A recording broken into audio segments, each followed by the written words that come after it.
So I'm going to formally welcome everyone. Now we've had a bit of a chat, but thank you for joining this IABC Zoom meeting today. I know many of the faces, we've got some regular members here and guests, but for those of you who don't, I'm Ross Monaghan, one of two professional development directors for IABC Asia Pacific. So welcome to this IABC Stronger Together Zoom meeting, where the emphasis on these sessions is not about just listening, it's all about conversations. And today it's about conversations about stories that move people. We've got a great lineup of speakers today that I'll introduce you to in a moment. But first I want to introduce you to my fellow Professional Development Director, Melinda Coyne. Melinda, how are you today? Very good, very good. This is going to be another good session, part of all the reason why we're part of IABC. But I have always loved storytelling, and I think as comms professionals, particularly IABC community, it's a really powerful tool, isn't it, that we use to kind of connect people. We're wired for storytelling, it helps move people to action. But I want to share a quote that I've used before because I love this. So it's from Andy Goodman, who's a storyteller, and he says, "Numbers numb, jargon jars, and nobody marched on Washington because of a pie chart." So if you want to move people to action, you really got to connect with them with their emotions. So I just think that's a lovely way to set the scene here. Yeah, it is. And as an academic myself, I know when I'm doing seminars or tutorials and I see, sometimes the students get a little bit weary and their attention starts to fade a little bit when I slip into one of my stories about something that happened to me at work. Maybe it was that day that I had to chase a deer around a steelworks and it jumped into the harbour and it stopped a huge boat coming in. We had the TV cameras. It just grabs the students' attention. So that's a really powerful tool that I use, but I'm really looking forward to hearing from our speakers today about some other tips that I can use both in the classroom and with other clients as well, and for IABC. Speaking of which, if you're not an IABC member, you should be. IABC is a global network of communicators in diverse industries and disciplines, and we identify, share and apply the world's best communication practices. As we're doing today, we've got three absolutely outstanding members, but you know what makes this session so amazing is those of you that have joined us. We are stronger together, and I think most IABC members love hearing from experts like we're hearing from today, but also chatting with other IABC members. I like to think of it as a not so secret club, but we might but if you have an issue, you can reach out to IABC members, whether they're in the Asia Pacific region, and we have 12 chapters in eight countries from India through to New Zealand in this region. You can reach out to members in this region, or you can reach out to members right around the world in Europe, North America. We've got a very strong membership base, and I can tell you our members are just so generous with their time. We have a great range of online resources, and not least of which Melinda and I just were judges for the IABC Gold Quill as well. So if you haven't applied for a Gold Quill, it is an absolutely outstanding award process, and I thoroughly recommend it to you. So if you aren't a member of IABC, now's your time to join. March is membership month. If you join or rejoin IABC individually, there is a 20% discount. If you and your organisation, your fellow colleagues in your organisation want to join us, there's a 25% discount going at the moment as well. So that's really good value. All right, enough of that. I'm really excited to introduce our three guests today. First, one of my favourite storytellers, Soundari Mukherjea, presented for us in IABC a couple of years ago, and it was an absolutely enthralling presentation. So she is a business storytelling coach and an organisational consultant for Soundbites 11. And Soundari, you're joining us from Hong Kong today. Yes, I am. I'm thrilled to be here, Ross and Mel. Thank Thanks. you. Also, we have Lucy Seibert, who is the Global Comms Manager at Intrepid Travel. She is a very experienced communicator. She's joining us from Melbourne. Lucy, how are you? Hi, Ross. I'm well. How are you? Good, thank you. Really looking forward to this.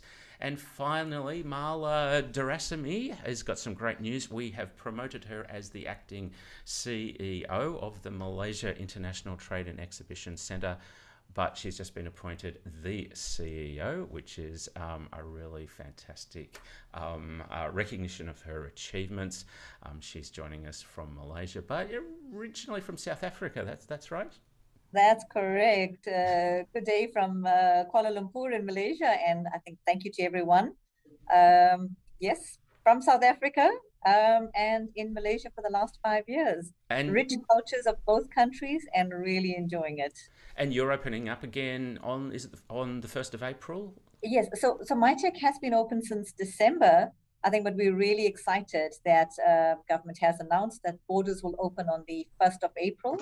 And events will go back into full capacity from the 1st of April. So we're super excited and looking forward to welcoming the world to Malaysia.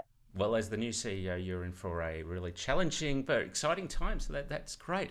So the session today is going to be, each of our speakers is going to talk for about 3 to 5 minutes and then pose a question to our audience. We'll have some opportunities to chat, and then after that we'll go into some breakout rooms for some final conversations if you'd like to join us for that, and then we'll come back into the main room. So I'm going to hand it over to Soundari, who's going to tell us about how and why and how we can use storytelling to move people. Thanks, Soundari. Thanks, Ross and Mel. I'm thrilled to be here. It's also taking me back to my school days and history lessons. I vividly remember listening in awe to my history teacher talking about the pyramids and Abu Simbel in Egypt, more than 5,200 odd kilometers away from Chennai in India. And that sort of set out my travel bug. So I'm eagerly looking forward to hearing from Lucy and Mala as well on how they are using stories. We all know that stories are a powerful driver of emotional value, and personal stories really connect with an audience. And as communication professionals, we get it that storytelling really helps keep the messaging clear, that is from the comprehension point of view. It cuts through the noise, so it helps keep attention, and also helps keep messaging sticky, so it makes it retentive in that sense. And while a good story helps us see the picture, what I believe a great story does is takes the listener to feel those moments when you can picture yourself and become part of that story. So, and that's, I think, a crave-worthy moment for all of us in communication, if you can take them there. So I was listening to Gabrielle Dolan, who works out of Australia. She had reframed a famous Jeff Bezos quote, and the reframed version is, your brand is the stories people tell of you when you're not in the room. So how we talk about our product is, what I want to talk and quickly share a couple of examples around it. So let's say you're an NGO talking to investors. It could be a founding story, which might be the starting point. And I want to talk about Sam Beer and his story. So Sam Beer is an energetic and bright young man from New Jersey. And since his teenage days, he had one seemingly simple goal: to land a job.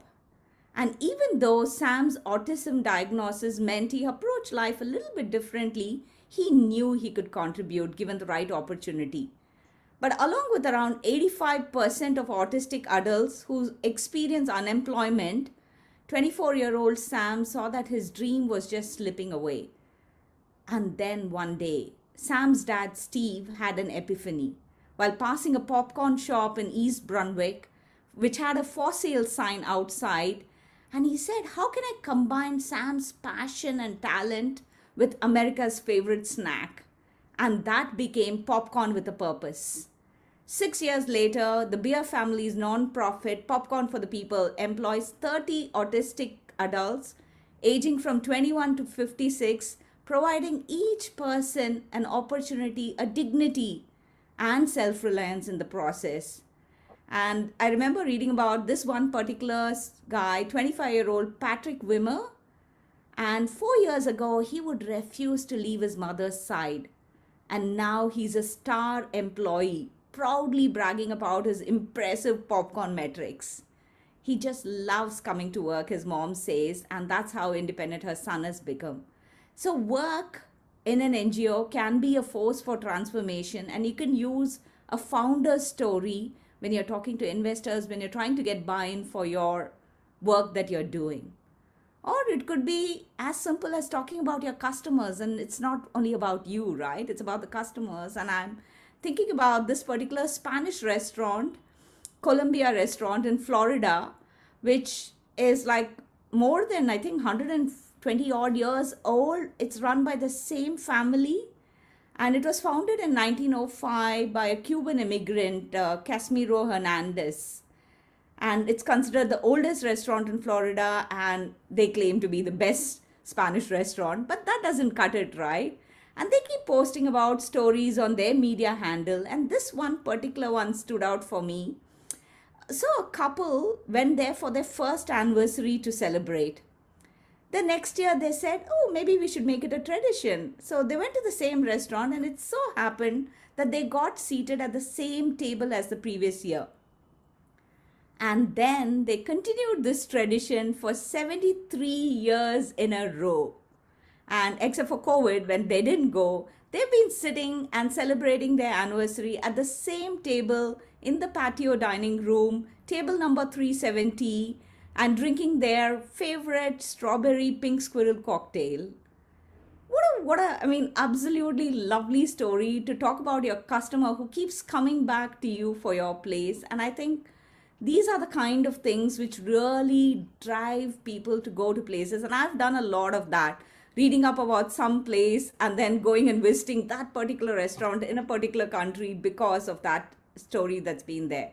So let it be Abu Simbel in Egypt, currywurst in Berlin. Part of the power of stories is that they don't just try to persuade people. Stories are an invitation to understand another perspective, another culture. So I will stop right here. And the question that I have, and as a business owner myself, is what are the stories you want people to talk about your brands, your organizations, when you're not in the room? So I will leave it at that for now. Do you want me to put that question on the chat? Yeah, and would anyone like to answer that? Marla is, Marla, do you want to jump in there? No, I was just giving a clap. I'm just giving a clap, yes. Clap, giving a clap, well done. I think I could feel the passion and purpose and, listening to Soundari. Oh, thanks. Well, maybe, does anyone want to answer that question? What do you want stories do you want your customers to tell, or your clients to tell about you when you're not in the room? Anyone's got thoughts on that? I think if there's no one, maybe I should just, give a little bit of, feedback on it. I think it's so important having people to remember something, because it's, when you listen to whether it's a company or a product or something that you are selling, you don't remember what you saw in the product, but you feel the emotion. So you want people to remember something out of the emotion, the sense, the smell out of that. So it's so important that when you tell the story, they feel your passion in what you're saying. I always go back to the Coca-Cola company with their famous line that they sell happiness. So automatically you remember that when you think of Coca-Cola, you think of happiness. So I think each one's got to resonate with something when you're selling it. Is what is it that you're selling that people, it will stir an emotion in you when you tell the story. Yeah, really good point. I love that. We'll have an opportunity to talk with all of our guests today in the breakout room soon. So now I'm going to hand over to Lucy Seibert. So over to you. Thanks, Lucy. Great. Thanks, Ross. I'm also excited that I'm not the only South African here today, Marla. So it's great to have two of us. So thanks so much for inviting me here today. It's great to be with you all. Now, I work in corporate comms now, but my background's in editorial and journalism originally. And just quickly before I begin, I'd like to acknowledge the traditional owners of the country I'm on today, the Yalakit Willam clan of the Boonwurrung people of the Kulin Nation, and I'd like to pay my respect to their elders, past, present, and future. So I'm trying to stick to the 3-minute rule that I've been briefed by Ross. I probably won't make it, but let's give it a try. So as I mentioned, I work in global corporate communications at Intrepid Travel, and I work really closely with our global PR manager and our social media manager.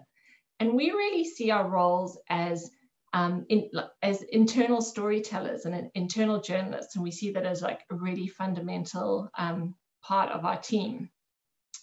And even though my roles more focused on the corporate side of things, the stories are so important.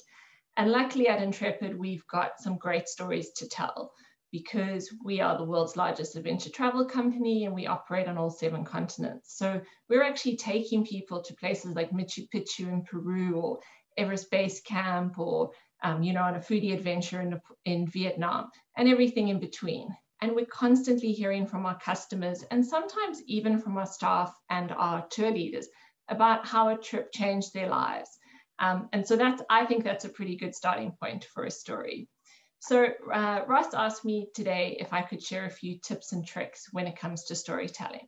So as Mel said in the beginning, I also love the topic of storytelling, because humans, we've been telling stories to each other for thousands of years. And secondly, because a great story is always bigger than a channel or a campaign. It's really about getting to the heart of something and then being creative about the way we tell that story. So as we know at the moment, the world's a really complex place. We're all navigating many challenges and working out what it means for our businesses. And for us in travel, the big thing is that travel and travelers have changed, and we can't ignore that. And so the 3 tips for me today, I've got 3 tips for you today. So the first one is that before you can tell your own story or other community stories, you really need to know your purpose or your North Star, sort of that why you do what you do. And you might also need to get some external advice on this. So at Intrepid, our vision is to change the way we all see the world. And as we were thinking about that vision, and the more we thought about that, we realized that we actually needed to be more diverse and inclusive in our storytelling. But we realized we couldn't do that by ourselves. So what we did, we gathered a team of external experts, really amazing people from all sorts of different fields. And they've helped us to shape a framework about how we can move towards being more inclusive in our storytelling at every part of our business. So we have ethical marketing guidelines, and these are underpinned in 5 areas, which I think are just interesting things to think about. Maybe in the context of your business. So that's diversity, equity, and inclusion is one, openness and transparency is a second one, rejecting neo-colonialism, sense of belonging, and ethical digital marketing. So all the details are on our website, and I'm happy to share them here. But I think the big learning is that we couldn't have done that without getting some external advice. And we've just learned so much on that journey. And also having a framework to frame our stories around is a really powerful thing as well. My second tip is don't tell the same stories that you used to or that other people tell. So as I said, we can't ignore that travel's changed, and we can't just go back to telling the same stories we did, before COVID or before the climate crisis. Our storytelling needs to reflect what's happening in the world and to our customers, in our industry, and in our businesses. So I'm sure many of you have heard from your customers who want to know what you're doing on social or environmental issues. And so the first thing I'd definitely be looking, internally at the business to see what you're doing and make sure that you're doing that work internally before, doing anything externally. But then working out how to communicate that through your storytelling. And as a business, Intrepid has committed to halve our carbon emissions by 2030. But we bring that story alive for our customers in a really engaging way. We talk about the climate crisis. We talk about how to be a more responsible traveler. We highlight people who travel sustainably. And this is something we've seen our community really engage with. So for instance, for Earth Day last year, we did a series of posts across social media where we challenged our community. We said, let's talk about decarbonizing travel. And those posts reached over 145,000 people. They had a really strong engagement rate, and it was a great way to kind of tell that story. And I know for some businesses that would be considered quite risky, but we think it's just a really important conversation to have, and storytelling is a way to have that conversation. And then my third tip was know your audience and your business. I know everyone here has heard that a million times before, but I don't think it can be said enough, especially these days when your community might be made up of different audiences across different channels. So we do really pretty detailed monthly reporting across PR, social, corporate comms, and that gives us such good insights into what's resonating, what people are talking about, how we can bring stories to life differently, or what worked. And I think there's a really important piece around being data-led in your storytelling and ensuring you build that culture in your team about using data to understand what's moving the needle. So I think I might leave it there because I'm conscious of time, Ross. I don't know how I've done. But yeah, I think to sum it up, really think about people, your customers, your community, the issues that are impacting them, and how you can bring that storytelling into your business. Great. And do you have a question to pose to our participants, Lucy, or would you like to ask if they have questions? Yeah, sure. Yeah, so I was going to ask everyone here today, what's the one social or environmental issue that matters most to your community or your audience, and how do you tell that story, or how would you like to tell that story in the future?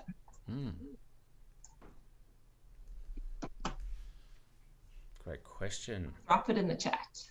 That would be fantastic, and we'll be breaking up into the chat room soon. But if anyone wants to answer that or comment on that now.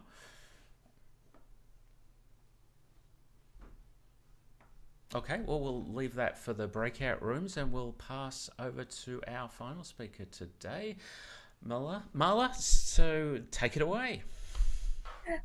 Thank you, Ross, and I think thank you to the rest of the team. It's been really great listening to, I think Lucy and Soundari and the great advice you have. I think for me, it takes me back to South Africa, if I have to, in terms of storytelling. I think because this is a great tradition that's been done under the trees, and the word that comes to mind for me is Ubuntu. Which means I am because of who others are. And I think that's something we've taken through our business, starting back from the early days in South Africa. When we did business, it was not about going back to textbooks as such, to start talking about your company or start going straight into your vision and mission. It was about trying to understand where you came from. If I start simply from the Durban ICC that was built on a prison site. So when we brought guests in, we started at that point of telling guests what was the history to the company, bringing out the rich culture, the history, the emotions behind what brought that business together. And then if I come through to Malaysia, being at MITEC, which is the Malaysia International Trade and Exhibition Center based in Kuala Lumpur. It is the largest center in Malaysia. So for here, it's a rich history. Tourism is one of the key contributors of the Malaysian economy. The economic contribution based from August last year was 5.9%. So how do I tell the story to the world? Very often you go to trade shows and you don't just sell MITEC. You sell the country first. You sell Malaysia. It starts with a little geography lesson with the map on the table to show people exactly where is Malaysia based, what is the weather, what is the culture. It has such a rich diversity. The food is amazing. I think whoever has come to Malaysia knows that the food is truly tantalizing, from your rich roti canai to the Chinese dishes or your nasi lemak in the morning. What really stirs up the emotion of what brings people to Malaysia. If I take it to MITEC, the actual building, the roof structure was from the rubber seed. So the entire design is the rubber seed and the songket material. So a very rich fabric design.